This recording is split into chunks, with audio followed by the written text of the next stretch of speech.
Mass Media, la culture, c'est notre développement. Salam alaikum, alaikum salam, siro amba. Salam alaikum, alaikum salam, siro amba. Et tron abiafu, plebe yakata nkali gogoshon me blek kunde sakuku sagaja nabiana kotokun fla madega wula akpe me fla akpe me apu akpe le tokwe gake zoleme. Auto azito auto ega o minimini o papa o koko mega oyonto yonti avunto musina avundu yiro da jako asite viaji lanza da kufusu tublo uzomasila kama ya hosu plachi bende ilo ga cheji lo ga che so ton ilo togo nde kon so ton bele to mega ko janta ton yo Abraham yo mama sedu mega ko ka yo ko to gba wa so to de lu pe ton o ka da ti ku kan po ka yo lo ri bi aso ri pa je o la so to ma de ko sa ko to ti adu ma si asan ya gbajo apa keke yan lo ko wa ni di awo yo ji mo to do akebo to ku wo do yo ko du mami ata acho gan to ko igbo anje do yo ma ko chen kan ko bi ni stro wa pa ya so bo ayin Abraham mama se ri ko to ene India bedo gbe mi osu itun ọdún ton de to fi fami ade ton ene awon le mi gba kaka wa zepla ni ka zepla mi adu boy la e te pon ko levo. 30 jours après le carême des fidèles de l'esprit trompetteur des cas à l'AFIA, l'ONG Basilique Sacrée de Megan Koundé à l'AFIA BSMK,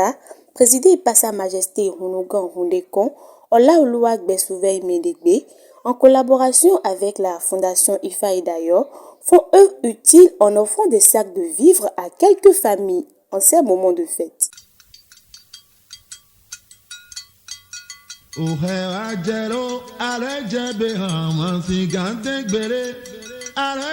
Et pour boucler cette cérémonie, Rounogan Roundekon Olaoluwa Gbesouveil Medegbe, traduit praticien, chercheur en physiothérapie et en religion ancestrale, a profité de cette occasion pour distinguer quelques apprenants en fin de formation.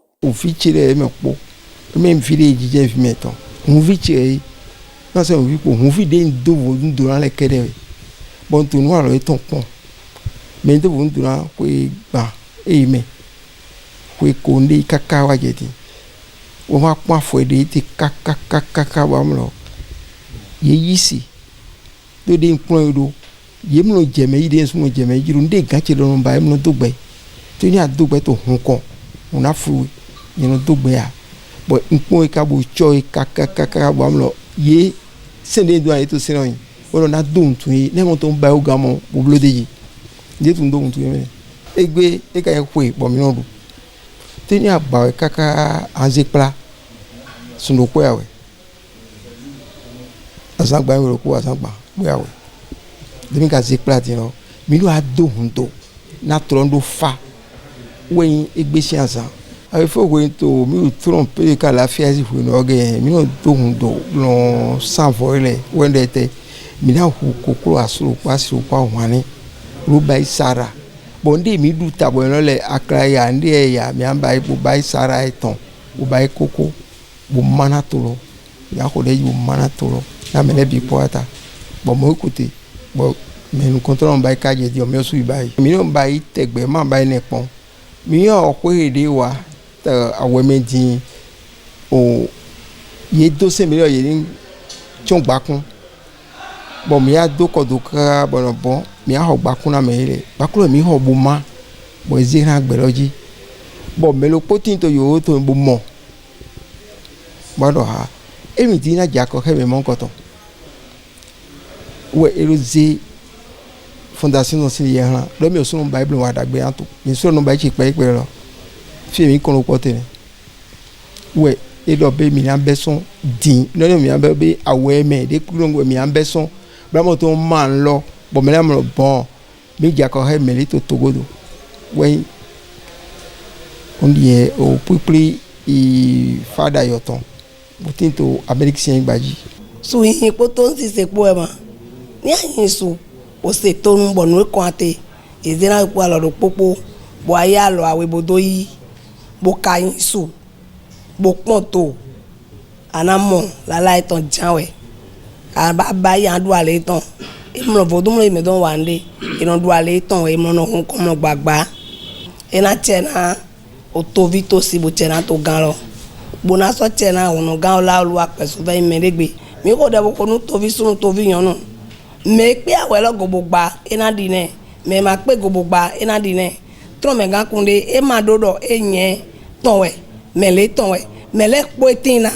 de asendo de ayin suetondo de adine do mona dina do mo e fodun mo le poteni awewe fo bo ina do awe sififo hia we wade no wale ina bai sara ona bai ceremony de jehedo ni bai buru do hia awe fo le we bai wende bai ono gan ola olua henu vodun to toyo eton ni wenyi vodun no lo ni wenyi vodun no eton e wezo yedo man note na we wale po ni no kunchebe e kana so chena mi e na chena do pro mi don ne mi zi mi na mo kunde mi hwe mi na mo hwe to dagbe me de ono gan ola olua e na kunu de wo ma egbele e de jido ego bunyo me de je he na igbeji ye je de si emi ma do be de mi ma do kala fide bo dibule we yin e de jido ego so bo na ye kunde wo ma eton e kan so be dagbe na ye e na be dagbe na do puro eton de yi ira mo ndagbe tebe me ma so yi do ni so vacant bo so was no so inu kon bo je fi na je bo yan do so de kun na wo suga. Cette journée de la fin du mois de carême du mois de Ramadan, la basilique sacrée de Megan Koundé Alafia, après la prière, la communion, nous avions initié un truc avec une association, une fondation qui est aux États-Unis, IFE d'ailleurs.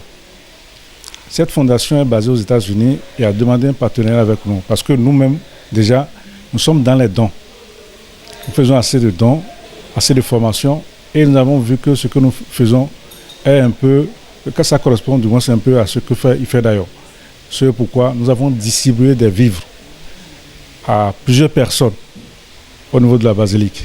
pour que ceux-là puissent aller fêter également à la maison comme ceux qui fêtent déjà. Vous savez, le partage et la solidarité, l'entraide, c'est le socle même de ce que nous appelons le carême. Après le jeûne, il faut pouvoir partager ce que tu prépares, partager ce que tu manges avec l'autre, puisque d'autres personnes n'en ont pas. Ils ne savent pas quoi manger. Et c'est l'initiative que Mounonga Olaloa, en tant que président de la basilique sacrée de Megan Koundé Alafia, avec le promoteur de la fondation IFA d'ailleurs, a fait œuvre utile. Juste après ça, nous avions célébré les Hunonga et d'autres personnes qui sont restés auprès de Hunonga Olaloa, qui sont restés au niveau du temple, qui ont appris à traiter, à guérir, à sauver des vies humaines avec les plantes, les prières et autres, durant plus de 5 ans. Et cette observation a été faite par Hunonga Olaloa auprès de ces Hunon. Et aujourd'hui, nous avions donné des diplômes à ces Hunon. Nous avons donné des accréditations à ces Hunon et en plus nous avions donné des attestations de reconnaissance à ces Hunon,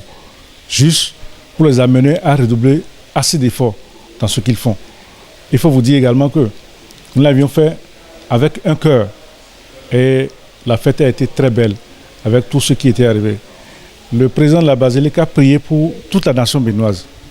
Il a prié pour ceux qui ont fait le carême comme ceux qui ne l'ont pas fait.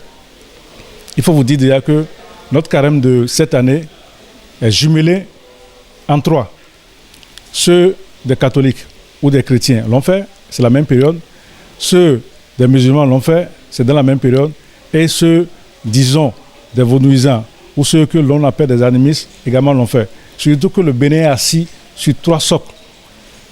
Nous sommes assis sur les 3 socles et ces 3 socles ont été représentatifs. Nous remercions les initiatives et ceux qui ont pu se donner corps et âme pour être ce qui est aujourd'hui. Nos partenaires, internes comme externes, nous les remercions tous. Nous prions pour que désormais, qu'il y ait plus d'initiatives, plus de dons, plus d'aide avec la fondation IFA d'ailleurs. bonne fin de carême à chacun et à tous.